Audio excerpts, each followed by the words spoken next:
Hey everyone, I'm Eric. This is my wife Julie. We are the Blended Life, and today we are talking about the culture of choosing sides in our blended families.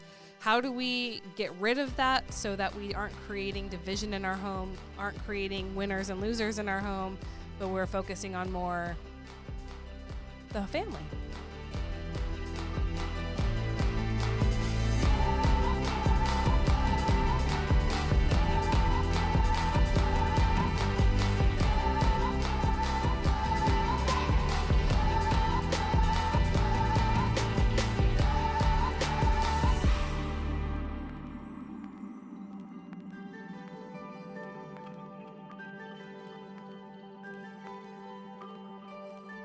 Hey there, so let's just get right back into it. Yeah, so all things choosing sides. I think this is another one, like last week we were talking about decision making, and that kind of creates a power struggle, and it can cause conflict between co-parents, between you and your spouse. And I think another one that kind of goes along with that causes issues in our blended family and in our marriage specifically is this idea of choosing sides. Sometimes living in a blended family can be a lot like it's a series of decisions that have us choosing sides.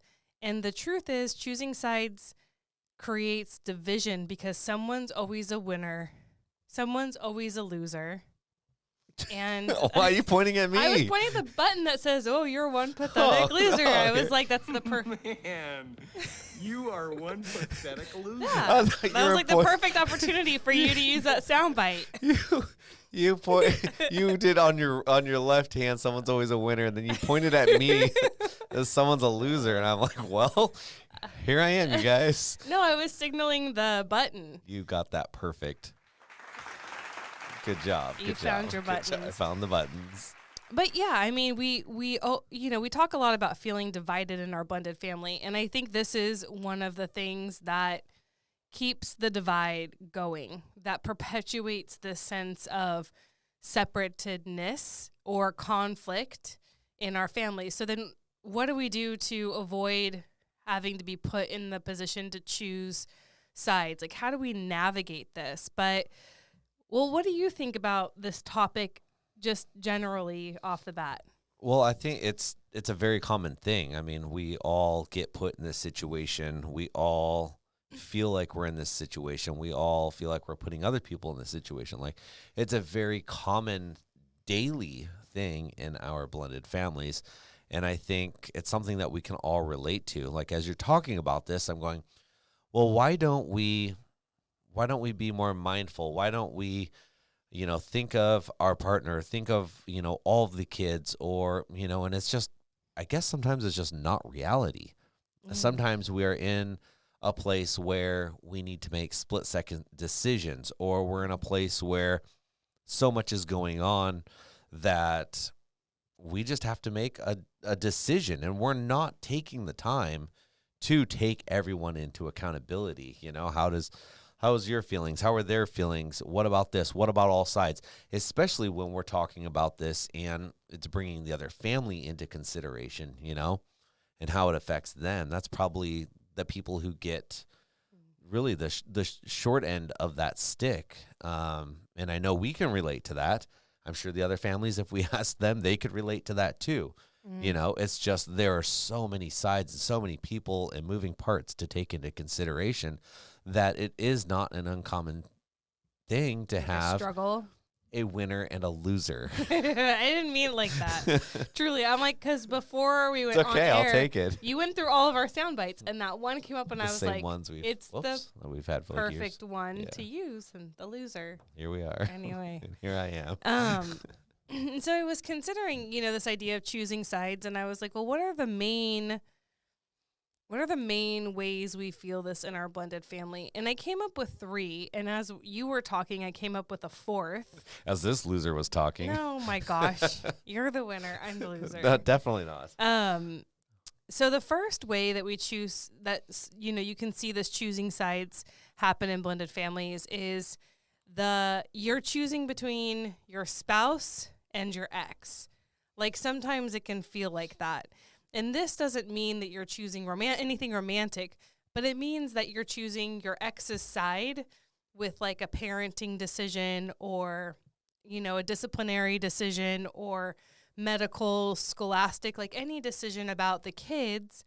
You might be having to choose the side and align with your ex over your spouse, who might hold a different opinion or a different view on how, you might handle a situation. And so I think this is a really common struggle in blended family marriages because it's a lot about being in the middle, but it never feels good to be the loser. And that's kind of how. Man, you are one pathetic loser. Yeah, but that's That's how how you it feel, can huh? feel when That's how you your feel. spouse chooses their ex over you. And I think with time, I think this is something that new blended family married people experience.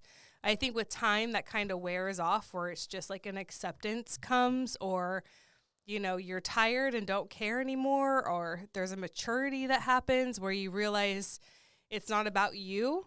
Truly, like in the beginning of blended families, we're all very we're all very defensive because we make it all about us all the time. Well, we're all very accepting too. Like you let the little things roll. When you're starting off this family or you're just dating or things, you're always like, not a big deal. Like I'll take that easy. You know what I mean? I think it's once we start to settle. Oh, so you're saying the opposite of what I'm Am saying. I? Yeah, because I'm saying like in the beginning, you're very offended and you're like, I can't believe you're choosing her over me or that Oh, over really? me. Yeah. Like I feel like it's very new and you don't have that security built up that I comes feel like with like time. ours was opposite. I feel like you get more offended now. I guess Do I? not. But at the beginning, you never got offended. You're just like, oh, well, whatever needs to happen, like whatever. I don't And you're think I've ever been offended by that. Like yeah, I know. You know? Yeah, you're right. But I know this is a struggle for a lot of people. And I think that when you're first together in any marriage, Yeah. you're immature. You haven't learned You're each other. immature. The trust hasn't. I mean, it takes like a certain.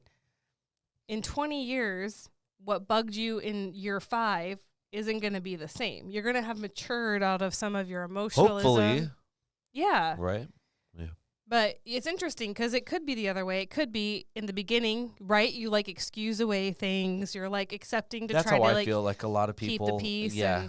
And, Like speaking for me personally, I feel like at the beginning of our relationship, I was probably a lot easier going. I probably did excuse away the stuff. Whereas now, personally, I'm just like, we should know better by now. Like we are a little more set in our way by now. Like, shouldn't we think of each other more often by now? This isn't something that happens often. But speaking for myself, I feel like I probably could get more offended now than I would have at the beginning. Where at the beginning, I was just like, whatever, no big deal. Interesting. Being the loser I am. Oh, okay. This is going to happen the entire Oh, episode. I'm just letting you know. Yeah. And so when you're having to choose between have you ever felt that like it was a Oh, you're choice talking to me? between like my ex and you, like siding with no. things? Has it ever bothered you? I don't feel like this is our struggle in our life, but no, but people deal with no, it. but what happens though is not the exes, it's the kids. well, we're getting to that. But Oh. right now we're just talking about the exes. Sorry, this loser will shut up. Let her do her No, thing. but you're right. Yeah, Like, I don't so think that's it's a our good exes. segue. I've never had any type of, Right. you know what I Yeah, mean? same. It's like, yeah. So Yeah, we're pretty secure that our in our exes are relationships. exes for yeah, a reason. Yeah, And it's not about yeah. if But we are choosing to side with an ex in a parenting decision we're both pretty easygoing with that. because we are like it's a parenting decision. It doesn't mean anything about us. Right, as but I the could see where people spouse. could get hung up on that. I could see that if you do have, and fortunately we don't have that problem, but I have seen it Yes. written in. I've heard about it. There's a lot of people that deal with the ex and the ex encroaching on their space. Didn't one person have the ex living with them at some point in time? It was something wild. Well, this was like the reality show thing. We had talked. Oh, you're right. You're right. Anyway, sidebar, guys. Yeah, Sorry. yeah. There was a reality show, and like one of the other people that The ex were moved doing in. it, the ex moved in, and so basically they had ex baby mama living in the household with them. I'm just like, nope, we're out. We're done. Nope, Yeah. not Yeah. happening. You can see how it can become a problem because the truth is, as a spouse, especially, it's hurtful to feel like you don't matter. And when your ideas are being dismissed, when, you're being, what seems like you're being overlooked, but this is like you're making it about you. I'm being dismissed. I'm being overlooked. And that doesn't feel good, true, but it's not about you. It's about parenting the kids, and that is the focus. And so I think if you're struggling with that particular, like you feel like I'm always getting chosen over, I would invite you to change your mindset and kind of remind yourself it isn't about you. It's about the kids. And these kids have two parents that they do have the right to raise these kids however they see fit. That is their job as the parents. They are the legal guardians. And so they do kind of get to rule in that sense, right? Yeah, and that, I mean, as you're saying that sounds a little exhausting. Like, oh, great, now it's all about the kids. I really have to be completely selfless in this Yes. relationship and in this marriage, which, I mean, maybe to a point, but also there's two things. Like, not always. Like, if there's something that you believe in wholeheartedly, you do have the power in your relationship to talk it out with your partner, to talk it out with your husband or your wife. If you believe that much and you're like, hey, look, like, don't be afraid to bring this stuff up to your spouse or your partner. Like, that's okay. Like, it's communication. That's part of the game. Like, But don't you feel it's exhausting? Jesus, if you guys are listening I to think this, God was applauding you. one of our He's like, of our lights just went out and then came back, and then here's our applause. yeah, we're back. That was really weird. Sorry.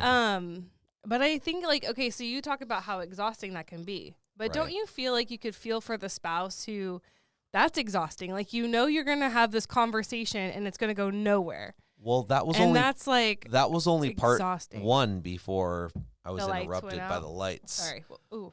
Part two Mhm. was that this isn't going to last forever. We're basically That's getting the good. kids through this time in life. We are focusing on our children and their well-being and their happiness and their growing and their upbringing, because we want these kids to thrive as they grow up. We want these kids to have a good moral compass and know right from wrong and have a pathway. So sometimes we have to put a little bit more into them, but it's not always going to be like that. And it actually, we're starting to witness this. This starts to taper off as they start to get into their later teens, as they start, becoming 14, 15, 16, 17. It starts to taper off, and they grow up really, really quickly. So that being said, also kind of extend a little bit of grace when it comes to the other parent and parenting the kids. But going back to point one, if you feel like something needs to be talked about, talk about it. Don't just hold it in, don't just harbor it in, and really discuss these things. So Yeah. That's a good point. thank you. Okay, so let's Can I talk not about be a loser anymore? You're not a loser. You never were. Oh.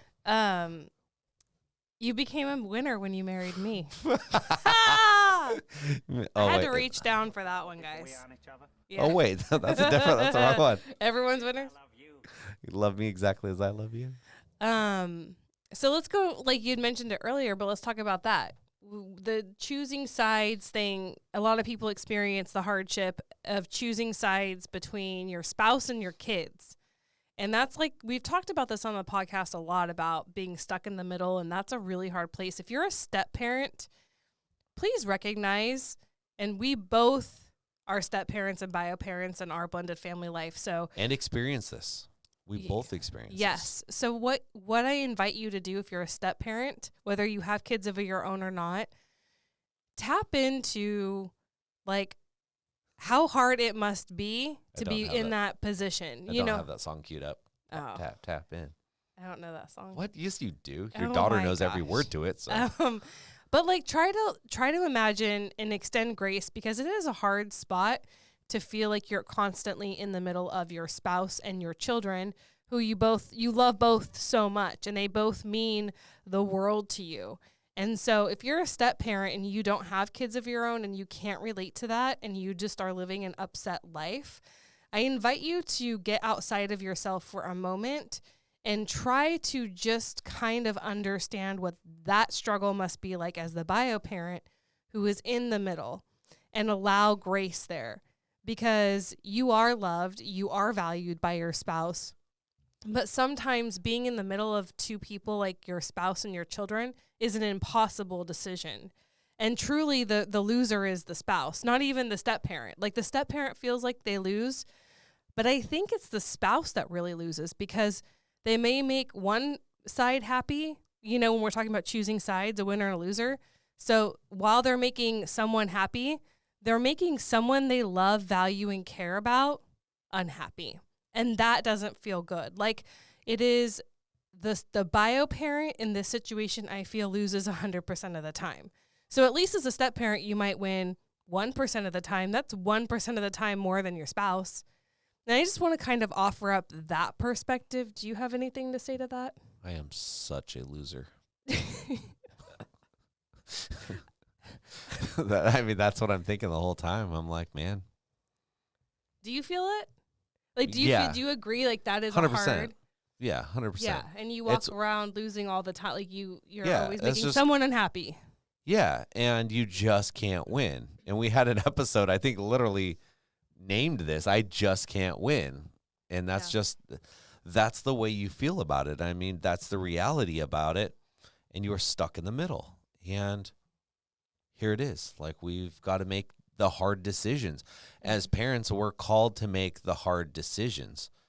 And that's just the reality. Yeah. And I think as step parents are listening to this and I'm offering you this perspective, I think what parents can do, bio parents, to help their children, because sometimes the spouse is going to win, if you will. You're going to side with your spouse over your child. That will probably happen. And you can help your kids through this too by kind of explaining your perspective. Like, I understand this hurts you right now that you're not getting what you want, but understand that I'm not either. Because if I had what I wanted, everyone would be happy. And everyone would be quiet in the house. And everyone would behave.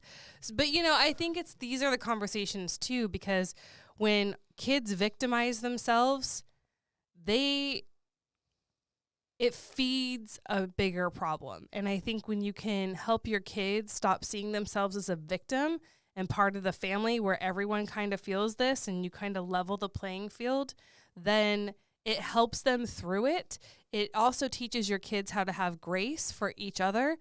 And you can even tell your children, listen, your stepmom feels, or your stepdad feels like you feel right now a lot of the time. Or your stepbrother and your stepsister, because I think that's where that gets lost a lot. I think the stepbrother and stepsister feel disconnected from the family. Well, come to find out, the other everyone's kind of feels the same way. Disconnected. So all of a sudden, you have this family, air quotes, in the middle of this, and everyone feels outside of it. And before you know it, it's like we're all outsiders.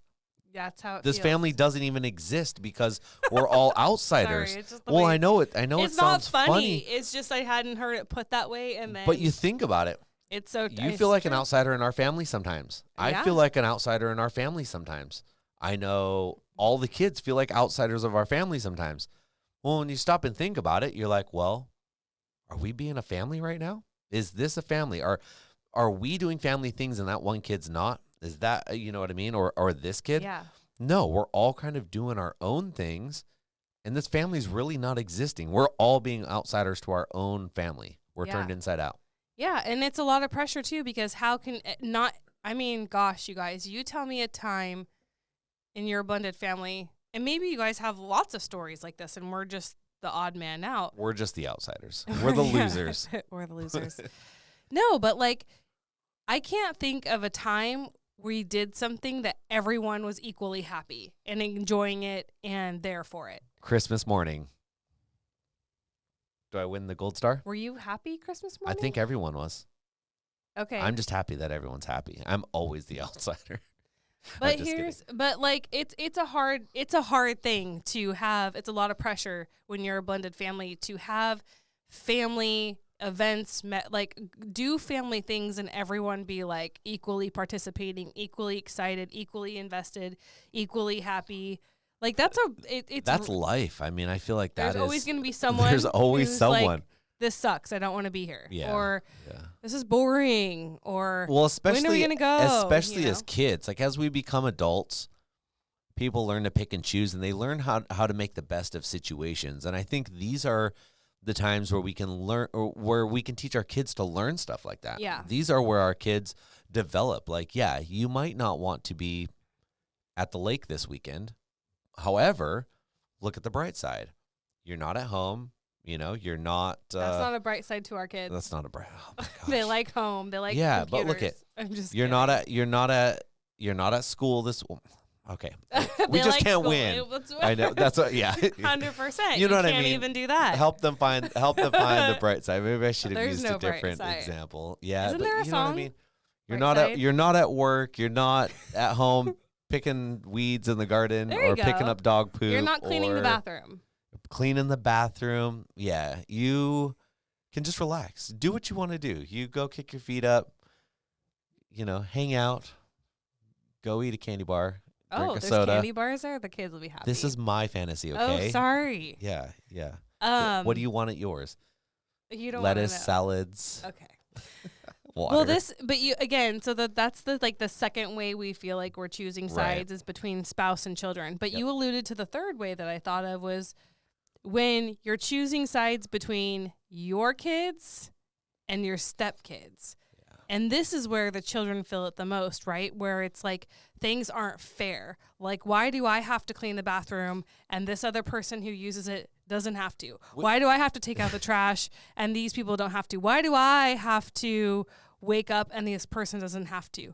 Why do I have to, I don't know, whatever it is. Like, they're always comparing each other to And each that's other. what kids do. I'm like, you deal with that, I deal with that. And this is what I was alluding to earlier That's when what I I'm- said I wish everyone would just be quiet. Just be quiet. Just be quiet. But that's a really hard place because I think that the kids feel this the most because this is actually where a married couple and a blended family would come together as a team and then they're choosing sides between the two sets of kids. in Yeah, the or home. or they're coming together as mom and dad, husband, wife, Mhm. and they are becoming a team and they are saying, "Look, you guys, this is the situation. Yeah. This is how we're going to handle it.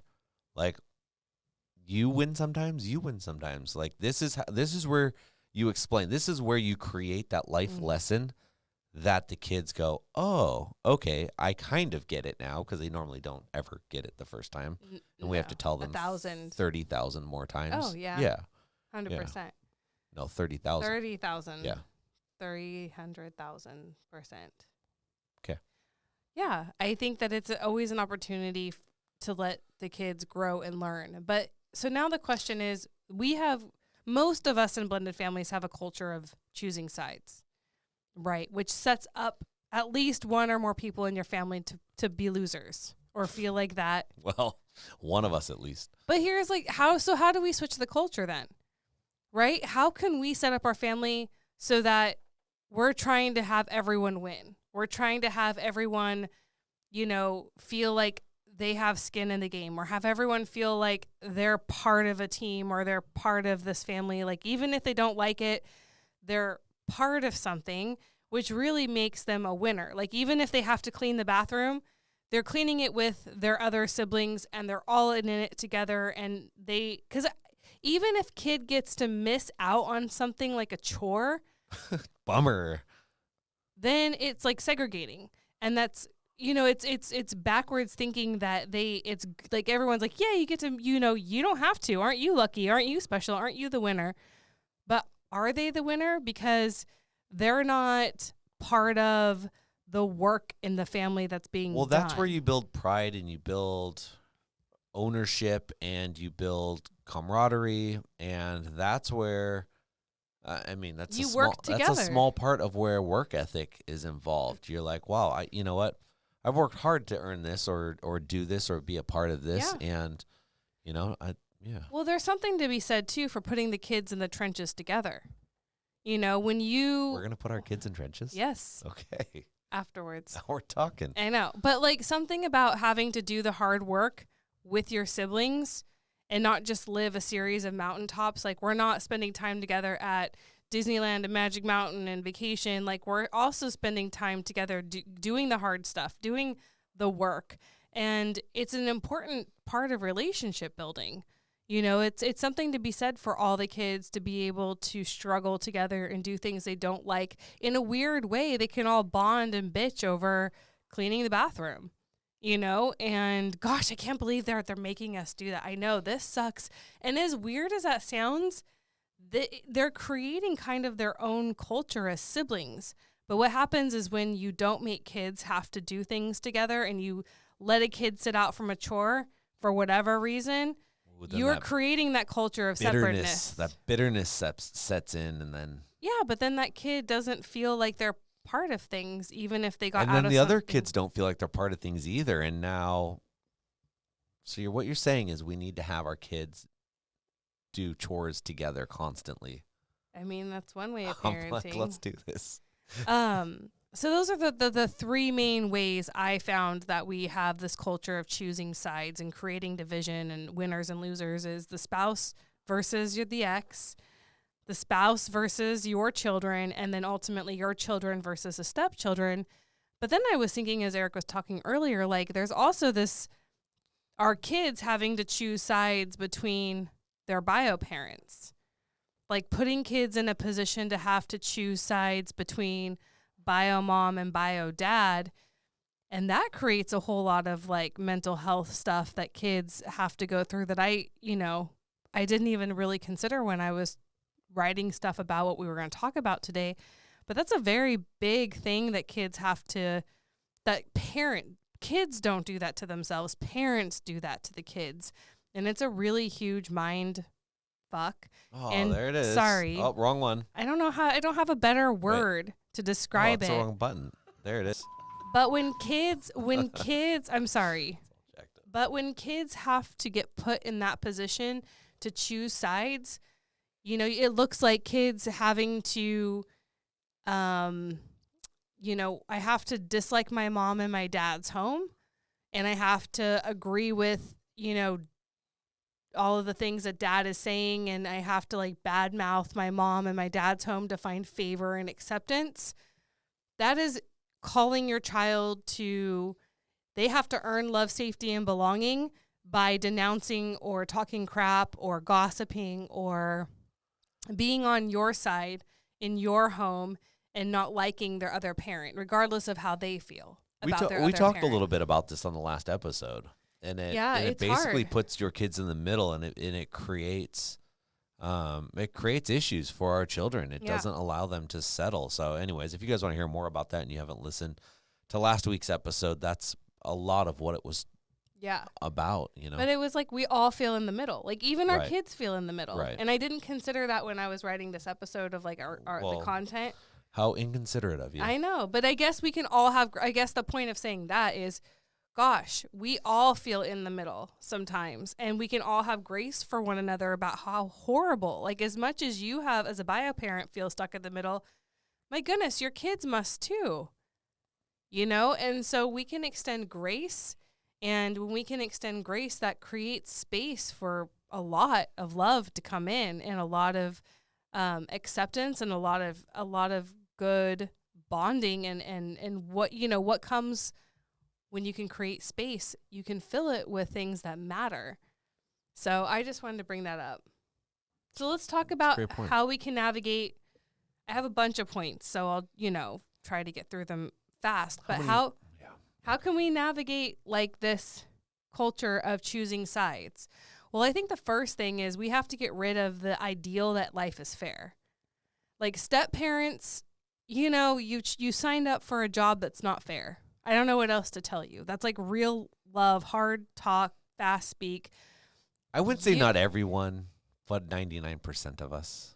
Step parenting Like is a step job parent, that's not fair. There's some of you out there that are going, what is she talking about, man? This is a cakewalk. Well, you're special. Yeah, good on you. But most of the time, step parents feel like they're, overlooked, powerless, whatever.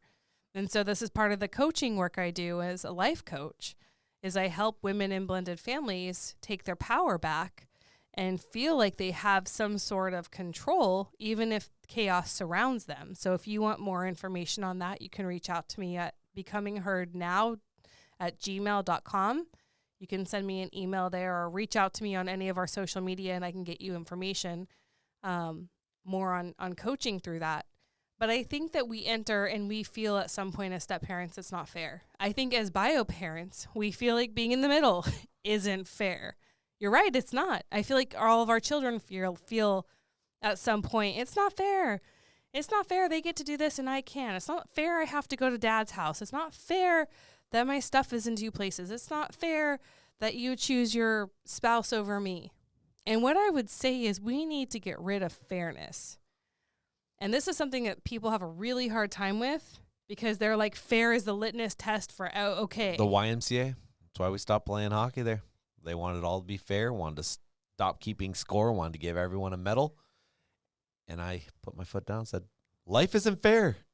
We got to teach these kids to win, to lose, to have good sportsmanship. Can they tie? I mean, you can tie if you tie. If you do the same amount as someone else, like, all right, well, now you tied. Oh, okay. But at the end of the day, sometimes we win, sometimes we lose. Sometimes life is not fair, and that's Right. what you're getting at. And Yes. our kids have to be able to be all right with that. They have to know when life isn't fair, like, that's okay. It's just not my time right now. Right. And they have to know there's a hierarchy, especially in our family. Especially in belief. our family. Well, I'm just kidding. Well, in our belief system, there would be a hierarchy. 100%, yeah. You know, and so kids have to realize, like, we aren't all equals in the home. You know, the kids No, are not we are equal to the not. parent. Like, truly, right? That's Right. got to be something. So life isn't fair. We're not all equal. We might all have the equal value, but as far as power, control, and say so, you know, it is what it is. And also in co-parenting, it isn't fair. There's nothing about fairness in co-parenting. And also, your ex doesn't get to tell you how to run your home. Your ex doesn't get to tell you how you get to parent your own kid in your own home. I think that's a big problem that probably a lot of people struggle with that we could probably do a whole podcast on is learning how to, I'm going to write this Are you? down before we forget. but truly, how many of you out there are like, hey, my ex tells me how to run my house, how to raise my kid, what I should be doing, what bedtime should look like at my home, what meal plan should look like. Like, okay, it's all right to co-parent this a little bit along the way, but at the end of the day, it's our house. When that kid hits that threshold and they're in our house, they're on our property, it's our time. Like, this is our time, you know? So taking back some of that power, like, let's do a whole podcast on that. If you guys are interested in hearing something about that or being a part of even that, either write into us, let us know, like, hey, I want to hear about this. I want to be a part of this. This is my thought on that because, yes, there's co-parenting, but there is also such thing as being a parent. At the end of the day, you are the parent of your kids. Yes, there's another one, but you are the parent of your kids. That's right. And so It's the most serious thing I've said all day. and passionate. Thank you. You get worked up about it. Whew. Yeah, wow. I'm gonna stretch that one out after. But it's a really good point. You know, your ex, and I think this is where the choosing sides between ex and spouse can kind of take a turn for the worse here is when your current spouse feels like you're always bending, like the ex has a seat at your dinner table at your home because they're dictating how you're living your life. And I think that's a really it's a big disservice to not only your spouse, if you're a bio parent who bends to your ex for whatever reason, but it's a disservice to your family as well. And but it's also, it's a place that we can all get hung up on. It's a place of very murky water, and the Right. navigation is very gray. because you don't want to poke the bear, you don't want to cause problems. Yes, yes. You don't want to deal with the wrath. No, there's a lot. But you also, you also want your kid to, be the best they can be. And you might think you know best, but your ex might think they know best. Yeah. And you want to respect your ex as the other parent. I know I felt that too. Like I want to honor that my kids have a present and capable father who, is equal of value to them as I am as their mom, and how do I honor him as a dad, and hold my ground. So that's a good we'll do a podcast on that. Only if people write in and tell us. So other than the getting rid of this mindset that life is fair and everything should be fair, I think it causes more issues. Accepting that things aren't fair is a lot easier to come around to that mindset, and then it kind of calms you down. The second thing I want to say is, if you feel like you're always choosing sides and that's how your blended family life is going, instead of thinking about choosing sides, why don't you think about what's in the best interest of your blended family? And whenever I say that, I always comes back to, if I'm not focused on having to choose sides, like I'm not focused on if the situation arises and there's a choice to be made, instead of thinking, this is what my spouse wants, this is what my ex wants, this is what my kid wants, this is what my spouse wants, these, what is in the best interest of our family? And that always boils down to what's in the best interest of our marriage, because without the marriage, there ceases to be this blended family. So when you're choosing, if you can just focus on, and this is something that it's not exhausting, because every choice should honor your spouse. Every choice should honor, and it maybe not spouse, but like your marriage. Maybe not even your spouse. Maybe you make decisions that honor your marriage as a whole, and you're a part of your marriage. So what is going to honor my marriage and thus my family? Is this choice? And when we can come at decision making from that, it kind of takes this idea of choosing sides and throws it in the trash, because now the only side that you're on is your family side and your marriage. And that's really all it boils down to. What do you think of that? Throw it in the trash. It's garbage. No? Do you agree? Like, do you think that's a good, or do you think that's impossible? No, I think it's 100% good, but it's something that we need to train ourselves on. Yes. It's going to take Habit a lot. change. It's habit change. It's force of habit change. And that's something that you work on in your coaching. Yes. Is changing and making those habits. Because I'm sitting here listening to this as you're saying, and I'm like, yeah, it all sounds good, but how do I put that into practice? How do I start doing that? Mm-hmm. And that's a lot of work. I mean, that's the work I do. That is what Genuinely. you do as a coach and help women with. But for me, I'm just screwed.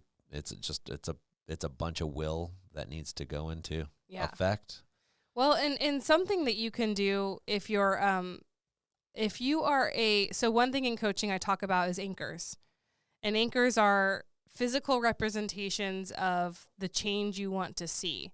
And they're pattern interrupters. So say I wore a bracelet, and every time I looked at this bracelet, I was reminded, like, I'm intentionally putting this bracelet on every day because this bracelet to me represents my marriage and my family. So when I look down at it, I'm reminded throughout the day that I am going to choose my marriage and my family, and that's the side I'm on. I'm on my family side, I'm on my marriage side. So having that on my body, and something that is around me all day long is a way that you can kind of help break patterns and kind of like help remind yourself that you're going to make a different choice going forward.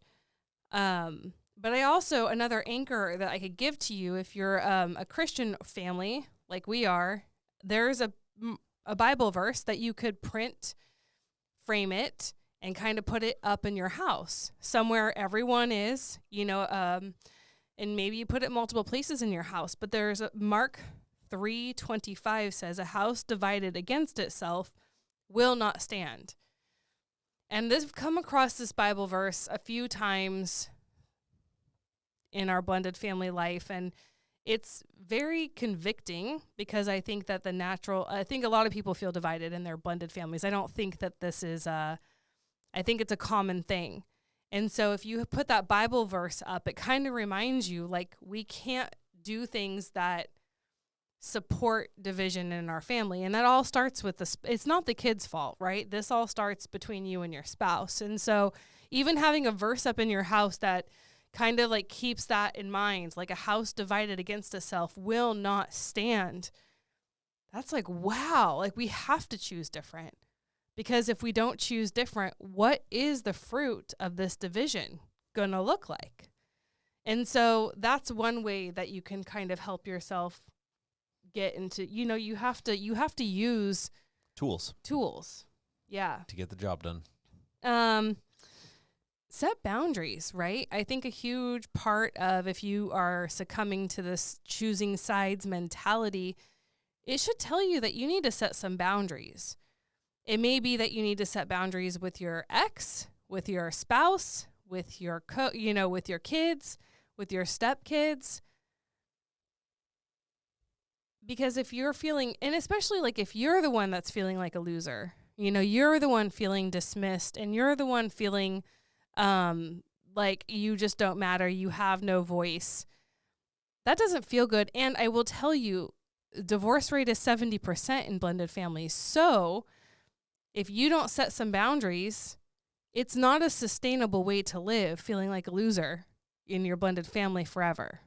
I don't believe it's a sustainable way that you're going to last in your blended family. And so it is your job, if you're feeling a certain way, to set boundaries that will protect your marriage, protect yourself, protect your family. And that might be boundaries you have to set with your ex. If you're realizing that your ex has a table or a seat at your dinner table and she's not physically there but present, or he's not physically there but he's present, he's running the show. They get talked about at the dinner table. They get talked about while creating that meal. So you need to set boundaries around that.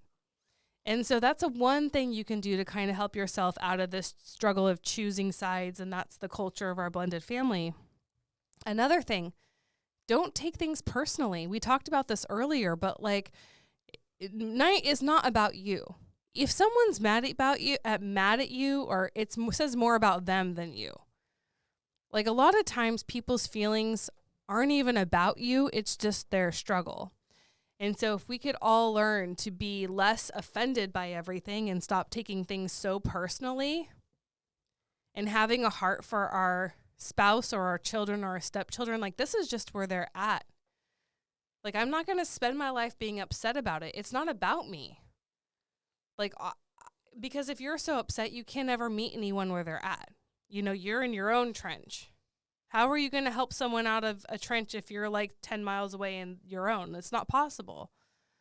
So I think that, not taking things personally, realizing it's not about you. Your spouse isn't choosing someone over you. He's just doing, or she's just doing what's in the children's best interest, which really has nothing to do with you. And you're not the parent. Sorry. So Narcissist. Just kidding. No, but find the truth. That's it. It's about figuring out. Is it the truth out. that your spouse is really trying to hurt your feelings? Is No. that the truth? No, it's probably never the truth. I mean, maybe once in a while, but probably never the truth.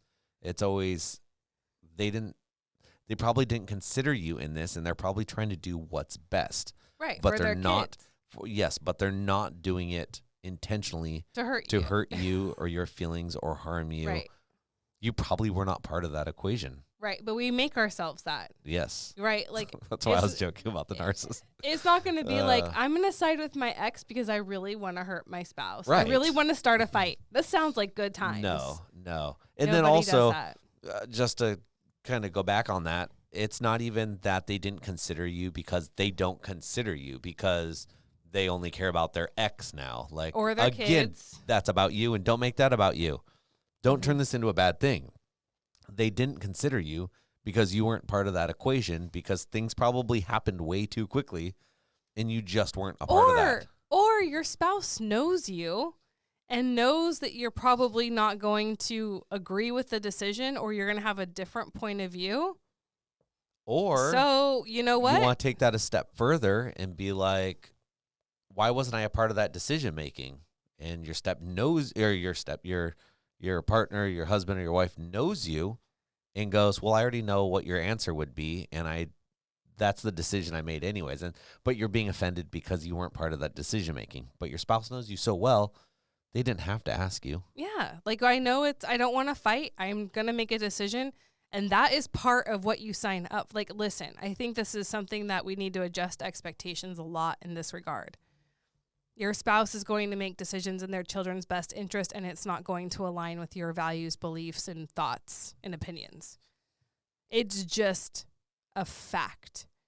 And you can let that destroy your marriage and your family, or you can appreciate that, one, your spouse is a present, caring parent, and accept and appreciate that they have the right to raise their kids how they see fit. You know, and you didn't marry, like, you married your spouse married you. You know, you guys, and people are going to hate me for this as well, but like, you didn't marry the kids. That's a weird thing to think about. I'm out. Your kids are going to get up, move on with their life, Hopefully. move out. Your kids, you didn't marry your kids. You didn't marry your kids when you created your kids, right? Like that's, and so you bring them into family and you step up to be a support system, but your kids are not your spouse.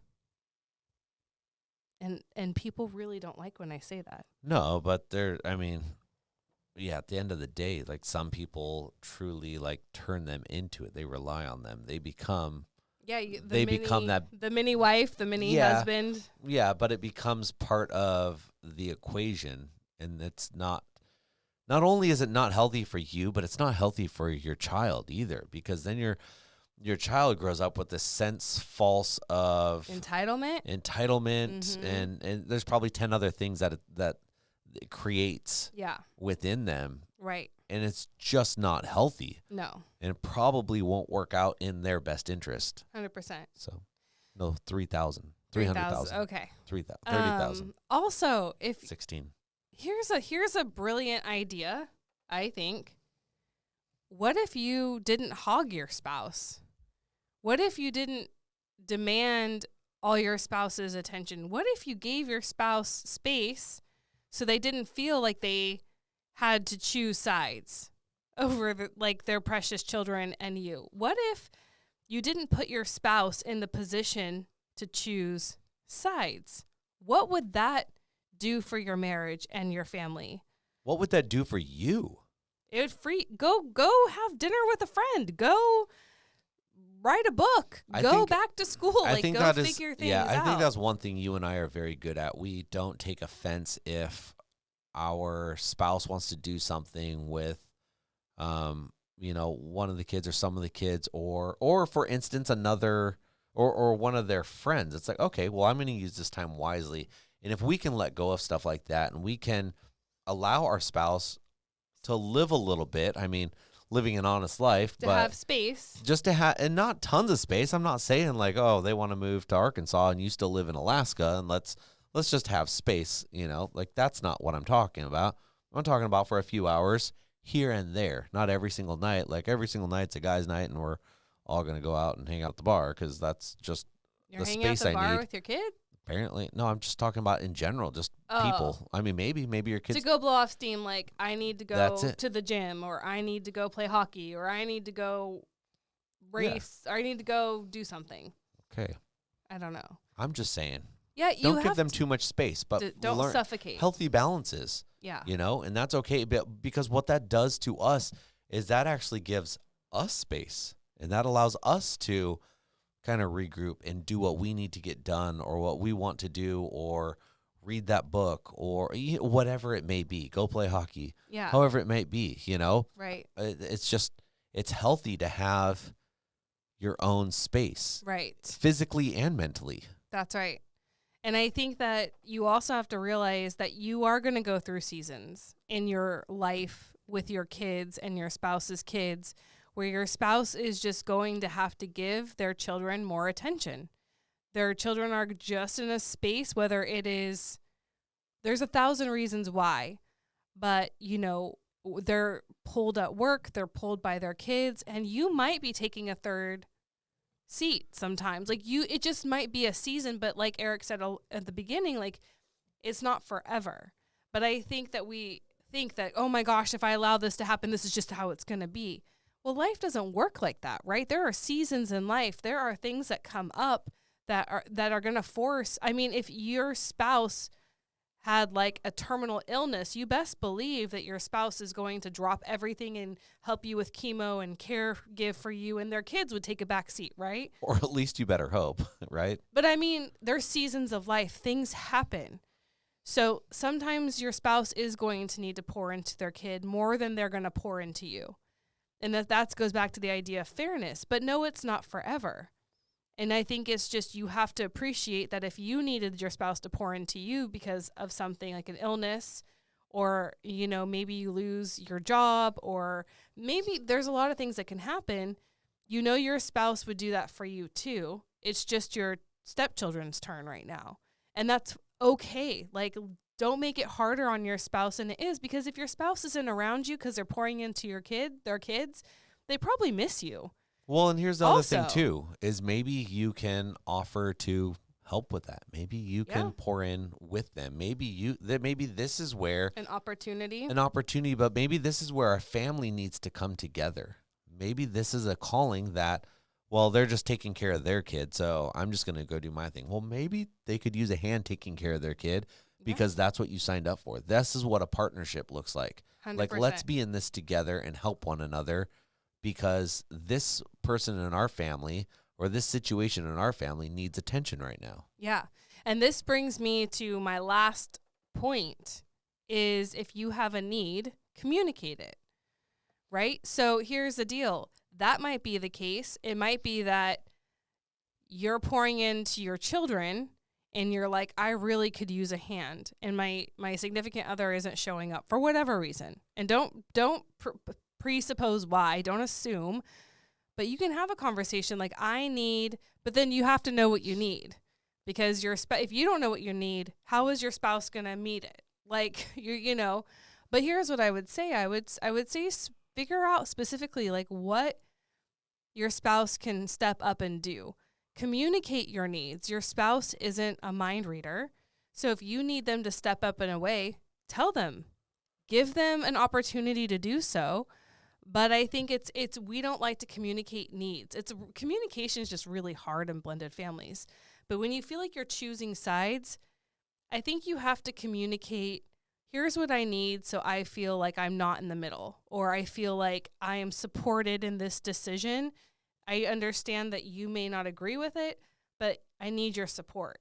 And letting your spouse know they're needed and letting them know how they're needed sets you up for success. Then you feel like, gosh, my spouse is awesome because I was able to communicate and they were able to meet that need. Hopefully you didn't marry a spouse who didn't want to meet needs. You know, like that would suck. But I think you have to be clear on those needs first. But I think that your spouse, if given the opportunity, should rise to the occasion if possible. And probably will be very willing to, you know, if they know there's a need there and it needs to be met, and they're able and they're willing and they're capable, Yeah. they will probably be more than happy. And if they're not, who cares? They still can step up. I'm not happy going to the grocery store. It's not my favorite thing to do, but I do it for the good of the family. Or I'm not happy, taking out the trash doesn't fill me with joy, but we do it, like I kind of enjoy it. Oh, cool. I'm glad. It's putting the bags I enjoy back folding in. laundry too. That's weird. I know. And we're not even joking around right now, you guys. This is the serious. I don't like honest. washing laundry, like putting it in the machine. See, that part I don't switching it. mind. That part I don't mind. I will put it in the machine and Switch we it all had day. this. Yeah, we had this conversation like before we were ever married, and then it turned into like, well, it's not like I really like it. Like I don't really want to do that. And I'm like, well, fine, you do it all then. I'm just kidding, but Yeah. it was like that. But yeah, we're weird. So even if your spouse, and also let go of the expectation that you have to be happy doing things. We're not happy doing things, but we do them out of love. And that's good. Don't be pissed at your spouse if they don't want to do something, but they do it anyway. Be grateful that they love you so much that they're willing to do something out of their comfort zone, let's say. Like, be grateful. Don't piss all over it by putting a downer on it because, well, they don't really want to, so fuck it. Like, Oh. That's number 2. Like, be grateful. Be grateful that your spouse shows up when they don't want to. Like, that's love. That's dying to yourself for your family or someone else. And I think that that's special. Like, honor that, So that's all I have for that. But we had a listener write in. Okay. And so we're going to use this last little bit. If you're hanging on in our podcast, we're 50 some minutes in now. So I appreciate you hanging on. We have a listener question. Are you ready? I am ready. Buckled in. So, hey, Julie. Hey. What's up, girl? It's a guy. Oh, sup, dude? My wife and I have had some tough conversations this past week about our family and how we parent. And a topic came up that I don't know how to handle. My stepson is 11, and he and his 9-year-old sister got iPads for Christmas from their biological father. I brought up at that time and again this week that I'm concerned as the 11-year-old enters middle school and wants to get more curious that his own iPad with no oversight could lead him down a dangerous path with porn. I know from being a middle school kid that had a computer and went to public school, I heard about and looked at many things I didn't need to see, and I'm concerned for him. My wife is torn about what to do in the way of boys will be boys and it's normal versus protecting him and sheltering him in a way. As a stepdad, I feel I'm limited in what I can do or say. I'd love to hear yours and Eric's opinions. I'd also like to add that my wife and I are Christians and the house with more structure versus with the dad who is not a believer. I believe it's a more free-for-all in the other house. Well, this is... take it away. I don't feel like this is even that complicated of one. It's just cool. he Tell probably him. hasn't thought of this yet. Well, first of all, one thing that's just very easy right off the bat that could be done, you and your wife would have to agree. I don't know if the other house would agree, but one thing, like your 11-year-old daughter has parental controls on it. There are things that can and cannot be looked at. There's settings like there's on kids YouTube. Like my daughter has there's that. kids settings on the iPad that basically parental lock it, and you have to have a code and everything, and you obviously don't give that to the kids, but you parental lock it, and it allows them to still have their iPad be very functionable and use them for what the iPad should have been intended to be used for, but it just doesn't allow them to get out of bounds. That's if you want to be the very what was the word used? They're very a concerned and controlling family. If you want to control that right off the bat without actually taking the iPad away, that's a very easy way of doing it. The second thing I would say, and is kind of more of the approach that I took with my son.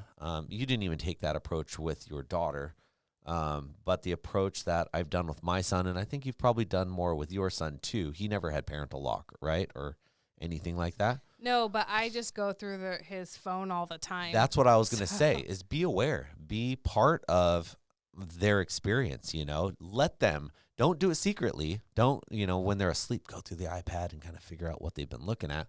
Make it very aware, very, very known that you are going to religiously go through their iPad. You're going to go through and look at stuff. And now also let them know that you know how to look at history. And if history is gone or history is inconsistent, well, there's going to be a discrepancy there. Yeah. I mean, with my daughter, we had issues with YouTube. And so she has kids YouTube now and isn't allowed to have normal YouTube. It wasn't porn or anything like that. So it was just things that were making her sad. And I didn't like that. So, but my kids know, like, I'll do it. I'll look through it in front of them. Photos, texts, social media. My daughter doesn't have social media, but my 16-year-old does. And on my phone, I have all of his passwords. So that was the deal. Like, if you have Instagram, cool. Like, I don't begrudge you that, but I can go log into his Instagram and see all of his messages that he's getting messaged, who he's friending, what weird people are trying to follow him, what he's looking at. Like, I can kind of see and monitor that, and I open with him about that. And that kind of gives him freedom, but also he knows, like, mom's here to protect me because that's what the whole thing is. Well, it makes you a present parent as well. They know that you are watching, that you are part of this, and what's going on is being monitored, and it makes them probably think. And here's a way, if you're like, I don't know about our kids. Well, how about us with our phones that my wife has my password, I have her password, and now if at any point in time I go and do something irresponsible or risque on my phone, there's a good chance my wife might be able to go and figure that out or see that or know about that. Like, well, that could be that little angel on your shoulder saying, don't do it. It's not the right thing to do. It keeps you on It not the keeps them- straight and narrow, but No, like but it it just- keeps you right. That's it. It's just Yeah. that little bit of boundary Right. that kind of keeps things in. So I think our kids, and you've always preached, kids work great with boundaries. If they have boundaries, they work best within them. Yeah, So if they know the expectation, these are these are conversations. And so to his point, he's the step parent, right? So he's like, where do I do this? So obviously the parents are going to do, your wife kind of is going to do what she's going to do, and the bio dad is going to do what he's going to do, and you kind of got to offer up. My suggestion is offer up a slew of options. So what Eric gave you too, right? Go through the phone, do parental locks on the iPad device. Those are two things you can bring. and then the third one is we just don't care. Like, but is that who we are? Is that who we are as parents? Is that who you guys are as parents? Do we not care what these kids are doing? The answer is probably no. All right. Or, we've had to do this. I've had to do this. Well, we threatened to do this. I don't know if we've actually done this. What have we done? Well, it's like if any kind of thing becomes an issue that is provided by the other family, then I would say leave it at the other house. Like, you're not going to have a control over what biological dad is going to allow or not. But if the iPad is constantly an issue between you and your wife, you're fighting about how to handle it, get rid of the iPad. Yeah, or if it comes back because you asked him to leave it there, then okay, well, You take it away till it's time to go back. Exactly, but you always send it back. Don't take it away and then keep it while they go back. No, it's not yours. That's not yours. It's not, you didn't buy it. It's not your property. Yeah. But I feel like there's lots of options here that Right. you can do. If you need more options, if this is not quite what you're looking for, you did mention in your email into us, kind of sheltering. I've had a lot of friends that grew up sheltered. I had a lot of friends who grew up able to run willy-nilly, if you will. And I was kind of the kid in the middle. And I know other kids that were kind of in the middle of that. Like, our parents knew what we were doing, but they gave us some freedom. They didn't shelter us. Man, those kids with shelter, some of them became some gnarly drug addicts, had some crazy, crazy issues go on. I know. The other same. kids that ran willy-nilly kind of did the same thing and also just kept on going. The kids, and I feel like you were probably one that was kind of in the middle also, we navigated a little bit. I had friends that got in trouble. I had friends that were great. When you get to kind of experience it and you do kind of that public school route, as long as you are a present parent and in your kids' lives and aware of what's going on and able to talk sense into them and talk them through situations, that's when the kids are going to thrive the most. It's when you lock them down, throw away the key, and let them kind of hide on their own. They're away. Well, here's the deal. It's funny about kids. If kids are friend Choose your group next here, words I know. wisely. Friend group matters. I would be more interested in, instead of controlling the iPad, I would be more interested in getting to know the kids that your stepson's befriending. Or who is The your friend, or who's your, friend group. Yeah, who's your stepson? Like, who are they? Yeah, I feel like that is the bigger thing that needs your concentration, because regardless if your stepson has an iPad or not, and he's hanging out with boys whose parents have a porn addiction or whose parents are just really open and they have access, it doesn't matter if your 11-year-old stepson has access to an iPad or not. He's going to see porn because if the other kids have it. Right. Yeah, it's there. On it's their available. phone, and it matters the friend group more than you can Very good kind of point. control the iPad, but I would be more interested in making sure you get to know, and you as a stepdad invite, hey, let's have these kids over. Let's go out to pizza together. Let's go play soccer or whatever. Go to the skate park or whatever. We're going to all hang out and you're going to get to know these boys. And because you're a man and you have a stepson, it's much easier than if you had a stepdaughter and trying to get to know her and her friends. That's a little bit different, but the other advantage to doing it that way too is that the other kids are very aware of you. They are aware of your presence, and they will be extra careful when they come around your house or your kid, because they're aware of you. And There what is you're- a parental aura that floats around. And I think my parents did a very good job on that, because my house was the house where all the You were the kids could hub. come over. And my parents knew everyone and what was going on, and still know them. My parents are probably in contact with more of my old friends than I am to this day. And Yeah. that's just because they cared enough to find out who I was, who my friends were, and what we had going, and guide us. And I think that's what you're looking for. You need to find out who your kids are and guide them, and be that guide, and be the parent that Yeah. you signed up to be. Yeah, So- and the fact that you're, like I said, you're the same sex as your stepson, it makes that easier, and you have an impact that you may not have if you were, like this is with your stepdaughter. So I hope you find that helpful. If not, you can write in and let us know what you think. If you guys have other suggestions, please write in and let us know. Yeah. Reach out if I can help you in the coaching world. We are grateful that you guys tune in and listen to us and That's my support line. us. Sorry. Yeah. No, we are, though. We are so grateful that you guys are here just with us and listening to us. And we invite you to listen to the next one. We'll be back hopefully next week. Yep. All right, you guys. We will talk to you later. Bye. Bye.